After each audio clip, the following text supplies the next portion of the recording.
The light tapping of the many spider bots skittering across the ground is quickly drowned out by the blaring of his 7 a.m. alarm.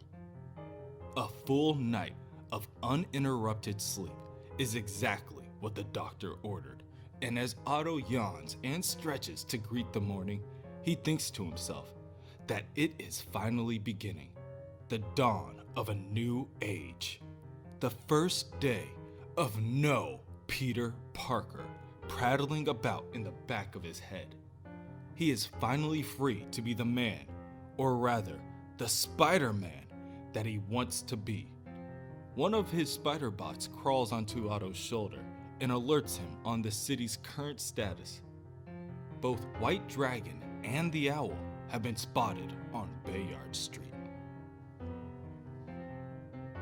Them and their men are currently engaged with each other in what could be described as nothing short of a gang war. Bah! Otto thinks as he prepares his cup of coffee.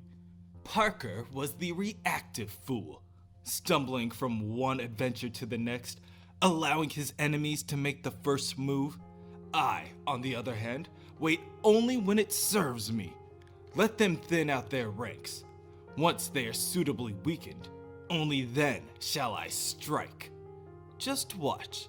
Where Parker dealt with the symptoms, I, Otto Octavius, shall eliminate the disease. I will rid this city of crime. I will save you all. From this point on, I will be a better hero than you all deserve. On Bayard Street, chaos ensues. Leland Owsley, otherwise known as the Owl, constant headache for both Spider-Man and Daredevil, sends dozens of his thugs at White Dragon's minions. From within the crowd of his white hooded horde, White Dragon shouts, "You've overreached, Owsley! Moving your cheap narcotics in my territory! This goes against all the—" "Silence!" the Owl interrupts. "You have no claim here. The real White Dragon perished months ago. Who are you? One of Kingsley's stand-ins? Imposter!" The two continue to taunt at each other when Spider-Man arrives. He dives within the ranks of the opposing forces and begins to claw and slash at anyone surrounding him. Pathetic. Squabbling over a few square blocks, all for the rights to peddle your poisons. I'll have none of that. Let this serve as a reminder and a warning for anyone stupid enough to bring their wars to my streets. The criminals begin to fall one by one until they all quit attacking altogether. The last of the standing men now nervously stepping backwards in retreat. "That's it?" Spider-Man asks. "Run! Scatter! It won't help you. I'll find every last one of—" "Spider-Man!" White Dragon bellows. Spider-Man turns to his opponent. "I was talking. How rude. Face me and feel the fiery wrath of—" At that moment, Spider-Man uses his forearm to tackle and pin White Dragon against the nearby brick wall. Fiery wrath? Dear Lord, who talks like that? Now, struggling to speak, White Dragon spits out one last threat. "I can breathe fire." "No," Spider-Man replies. "Your suit can." Spider-Man then applies a small amount of pressure until he hears a crack. And considering I just partially crushed your trachea, I'd advise against burning away the oxygen near your mouth. Next time, don't interrupt. The Owl, seeing this as his opportunity to sneak in and attack, strikes. And as for you, Owsley, I haven't forgotten about you. Though apparently, you've forgotten about my spider sense. Spider-Man turns around and grabs the Owl by the face and drags him out of the air before slamming him to the ground. Back in the day, the Owl and Dr. Octopus had their tete-a-tete a time or two. And now, Otto will quite enjoy making an example out of him. Elsewhere, scattering on both sides of the street, the owl's goons and the dragon's henchmen run for their lives. Then, out of nowhere, a number of unmarked vans pull forward and screech to a halt. The doors fly open, and a man with a green goblin tattoo tells them if anyone is running from the spider, they aren't getting away topside. On the other side of the street, a sewer grate slides open, and another tattooed man reaches out his hand to help as well, telling the other group of men that they need to lay low, and he knows just the spot. Spider-Man finishes wrapping up the owl and the white dragon in individual web cocoons, and the police that arrive on scene shortly after immediately call for the paramedics after seeing the two battered men. One of the officers asks the other, "Remember when he used to leave the little notes? I miss those. Wonder why he stopped doing that." Elsewhere, Otto is on with his day. He arrives at ESU for his morning class with time to spare. Unfortunately for him, he unexpectedly runs into that Watson woman.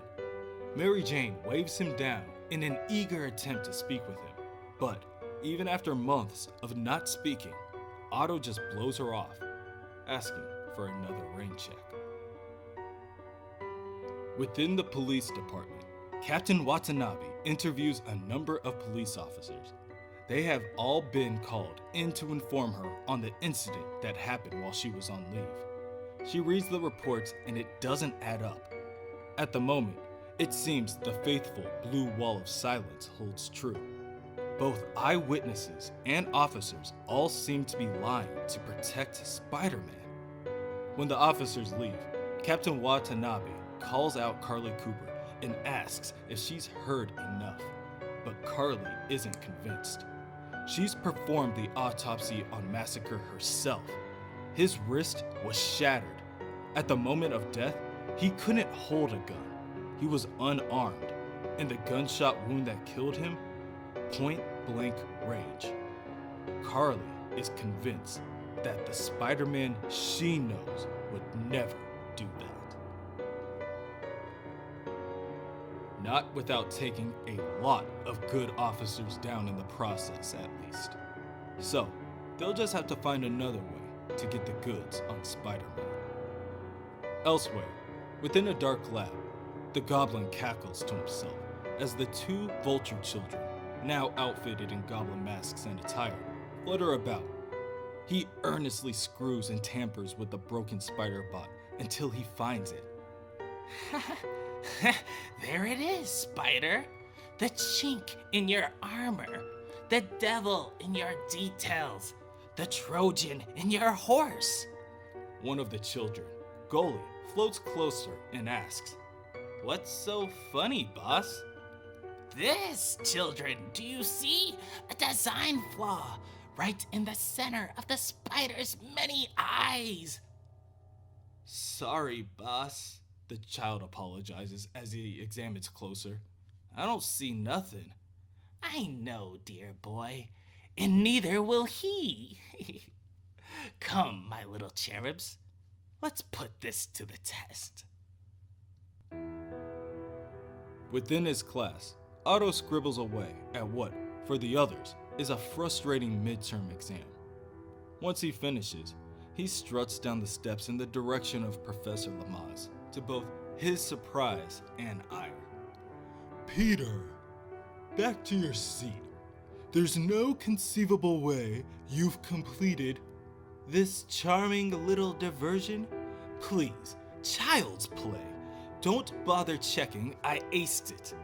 Later, Don. Otto hands the professor his test and continues towards the exit. This is far from over, Mr. Parker. There is still the matter of your thesis. It's revolutionary, awe-inspiring. You'll love it. Now, if you don't mind. Across the city, in Chelsea, MJ tries to supervise the workers at her nightclub, but she can't get her mind off Peter. She can't shake the feeling that Peter has been acting so oddly lately. But there has always been something there.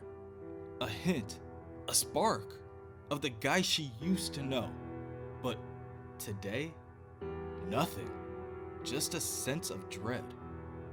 Honestly, she can't help but wonder if this is how Peter feels when his spider sense goes off. Outside, the two goblin children approach the spider bot watching over MJ's and wave their little hands in front of it. Look! Gully shouts. He did it! He hacked the spider's network. We're not showing up on his web. You know what that means. Time to make some mischief. Inside Aunt May's kitchen, Otto enjoys a meal with May and J. Jonah Jameson Sr. and Jr. My nephew, the doctor. I'll never get tired of saying that. I still have to present my thesis, Aunt May. But yes, it's pretty much a lock. Dr. Parker, May continues. You should have cards made. Well, J. Sr. begins. You've certainly applied yourself, Peter. J. Jr. chimes in stating, in no small part due to me. Don't forget, I'm the one who taught the boy the value of hard work. The conversation steers south when May brings up Spider-Man. I saw on the video on the YouTubes of Spider-Man attacking that girl, Q-Ball. Screwball. Yes, and something's gone wrong with that young man. What he did to her was horrible, sickening. Aunt May tells her nephew that he shouldn't associate himself with Spider-Man, and, of course, Otto obliges, stating that she will never see the two of them together again. What's the matter with all of you? Jameson Jr. asks. You're talking about Spidey as if he's the scum of the earth, when he's one of New York's greatest treasures. Jameson Sr. quickly counters with an argument supporting May, but his son won't have it. The two begin to bicker back and forth, yelling at the top of their lungs, with the older of the two using choice words such as sociopath, fascist, and police state. Otto quietly stands to his feet to excuse himself before dessert, telling May that he has a special friend that he needs to meet instead, and she can't help to do anything but smile. Within MJ's, Mary Jane thinks to herself that she needs to talk to someone about Peter. She can't be the only one who's noticed it. Maybe Carly? May? Anyone, really. But when she lifts up a nearby phone, she realizes that the line is dead. The others in the building all begin to reach for their phones, and when none of them are able to get a signal, one worker decides to climb up to the terrace to see if that will fix the situation. As he begins his incline up the steps, a small, round jack-o'-lantern bounces down, sizzling as the wick atop it grows shorter and shorter. And then, it explodes. Debris flies in every direction and fire consumes the area. All Mary Jane can do is hope that Peter somehow knows and is on his way. Now, within Anna Maria's apartment, Otto watches as she fidgets with her blender. What am I looking at? A carbonated sorbet. With dry ice? I'm a science chef. Frozen carbon dioxide is just part of the process. We don't eat it, silly. Right, because that would be dangerous. Suddenly, Anna Maria slips off of her stool and crashes to the ground. The dry ice inside the blender flies into the air before barreling downward. Otto luckily catches each piece in his hand before they can reach Anna, but then, once the pain sets in, he quickly casts them aside. Anna Maria jumps to her feet and asks him, Peter, are you okay? She rushes to fill a glass of water and crouches down next to him. Don't move. First, we need some tepid water. Then, if you could just give me a boost to the counter. From there, she continues to frantically treat Otto's wound while nervously talking up a storm.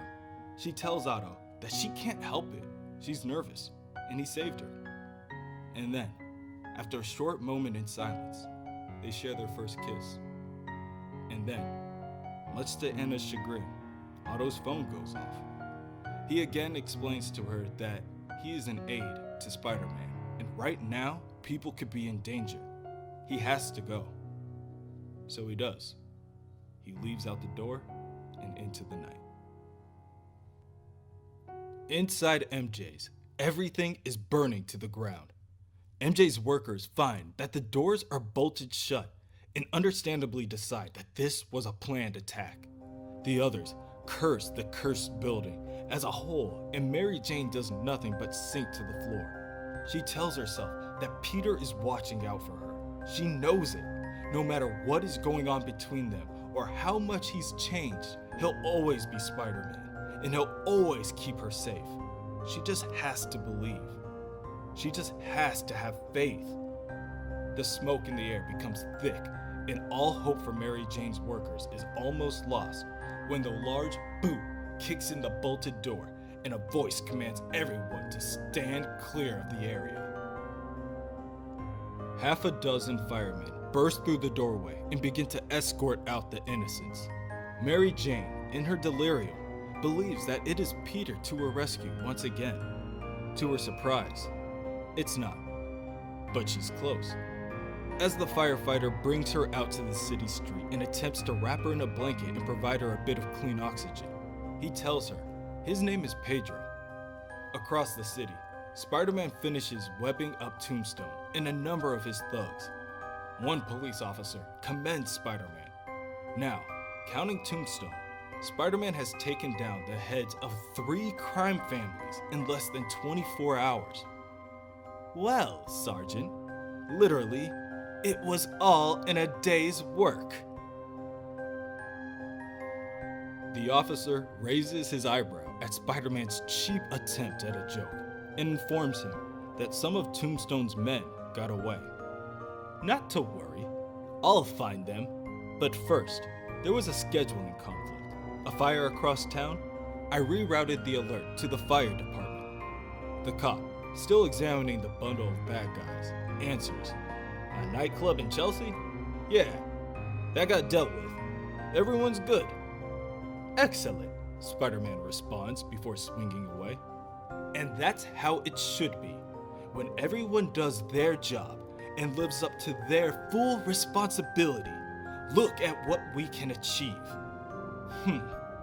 If Parker were here, he'd fail to grasp that. I have to stay focused on the big picture. Everything else is beneath me. Under the city, within the sewers, Tombstone's men that got away are now being escorted by a man with a goblin design on his shirt. Flashlight in hand, the man leads the way into the dank tunnels, with no sound to accompany them but the pitter-patter of their footsteps in sewage. One thug speaks for the rest of Tombstone's group and tells the man with the flashlight that they have a deal. If he can promise protection from the web slinger, they'll join his little gang. "Oh, sir, you wound me," A voice says from out of the darkness. "We are not a gang. We are so much more. We're a family, an empire, a pantheon. And I am your daddy, your god. I am the Goblin King."